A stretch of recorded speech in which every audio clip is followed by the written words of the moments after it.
I put these French cut green beans in the jar for the shrimp about 24 hours ago.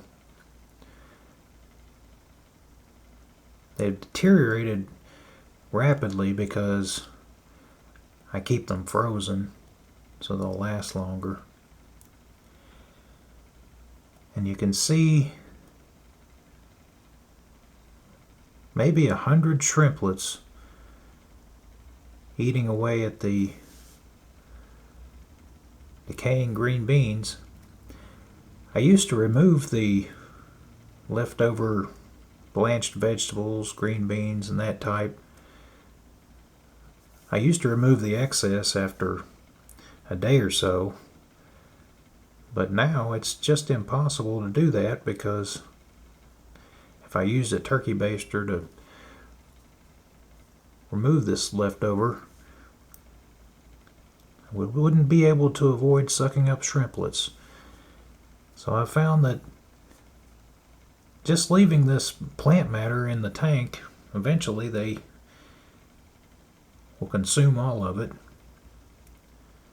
Now, I did have quite a lot of pearlweed left over from my planted tank 10-gallon project, so I've begun to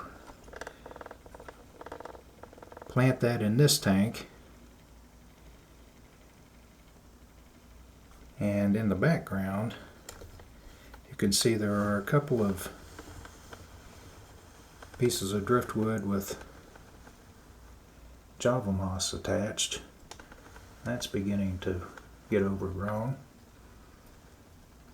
And then in the center we have the water wisteria.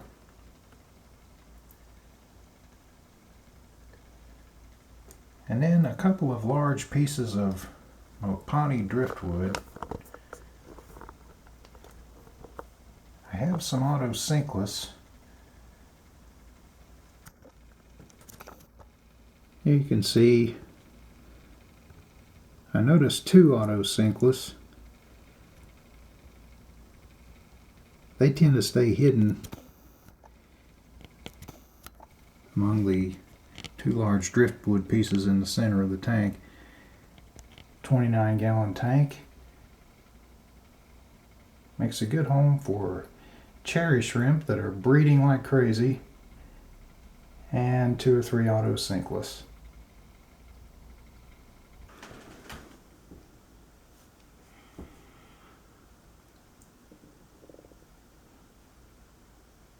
My white cloud mountain minnows are very tiny and very thin, so I'm doing what I can to baby them, at least starting out. Here I'm feeding them some brine shrimp nupuli. I can see that they really relish this food.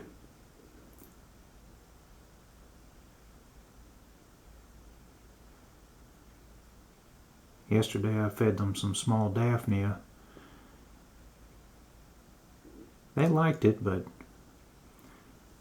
I believe this food is much higher in protein, so they really seem to be enjoying it.